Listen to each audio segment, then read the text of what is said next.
Who thinks to give to the true self? I'll give to God. I'll give to the nation. I'll give to people. I'll bless the people. I'll bring joy. What about your observer?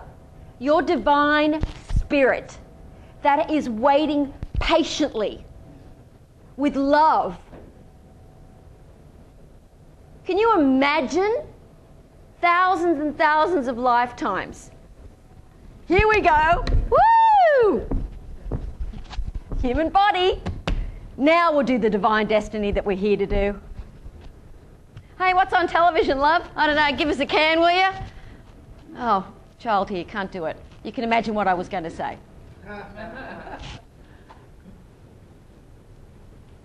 Again and again and again. And then they walk by.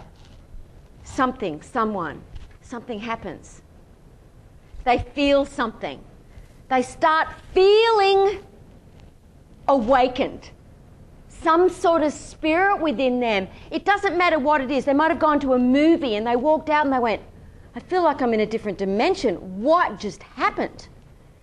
That's like, I know that that's not just science fiction. There's something real about that. I'm connecting to that. That's so weird. Oh boy, I better go and have some wine and a meal. Forget about that one. But oh, that was a good movie. You might tell my friends about it. They meet someone and they rise in love. I don't say fall in love, although you do feel giddy. You rise in love and you feel that emotion.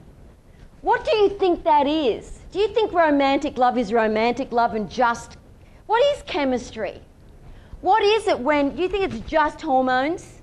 If it was, you'd be with him tonight and everyone else would be with each other. You'd be just like animals, wouldn't you?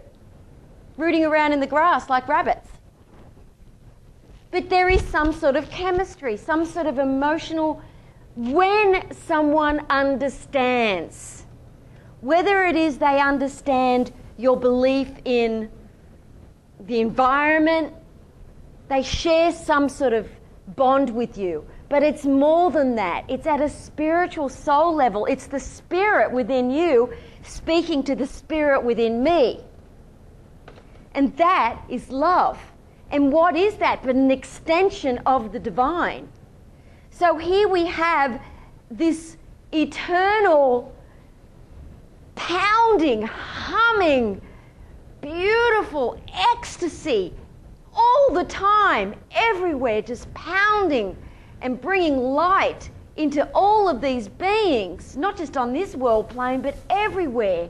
And people are watching television and going to the post office and getting their new Nintendo and what do we watch on DVDs tonight? And God, did she really? I can't say that tonight. I'm really, really, really glad I looked into his eyes, but you know, you're really taking away my entertainment value, I'm telling you, kid.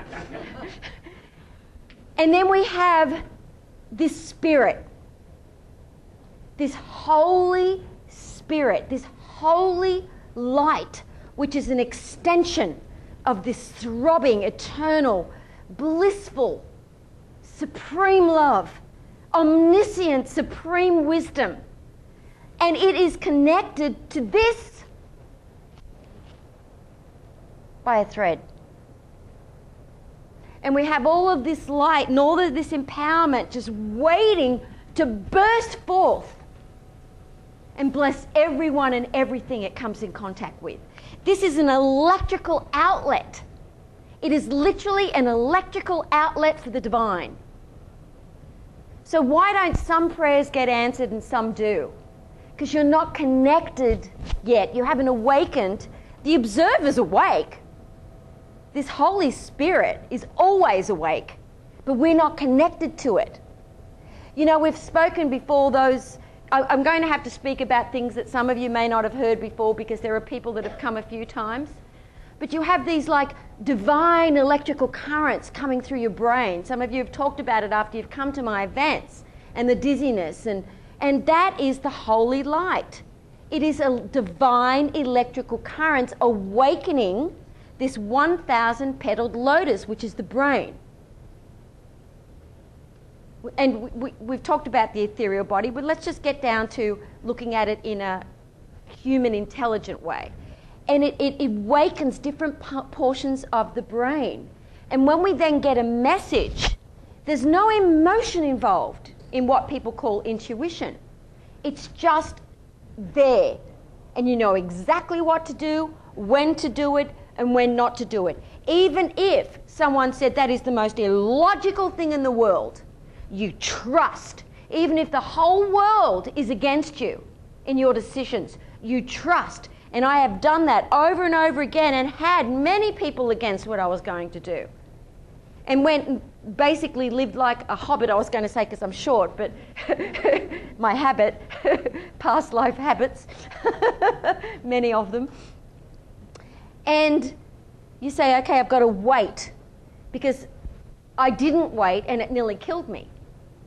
Because once you are really connected, you cannot be hurt in that way. It's like it just bounces off you.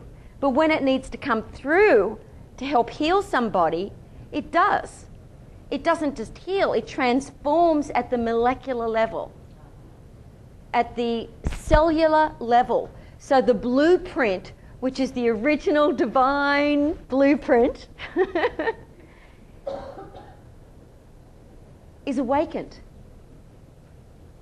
You know, I've spoken about this in my books and in different things for years, and I thought I knew, because I always did know. There'll be time for questions. I always did know at a cellular level, but you don't know until you experience it. And then you think you know, and then the next day you have another experience, you're like, hell, I didn't know. So even tonight, I'm just speaking to you from what experience I know. And sometimes just simply because, you know, people have shared with us the things that have happened to them and the miracles that have happened to them. And that's all that counts.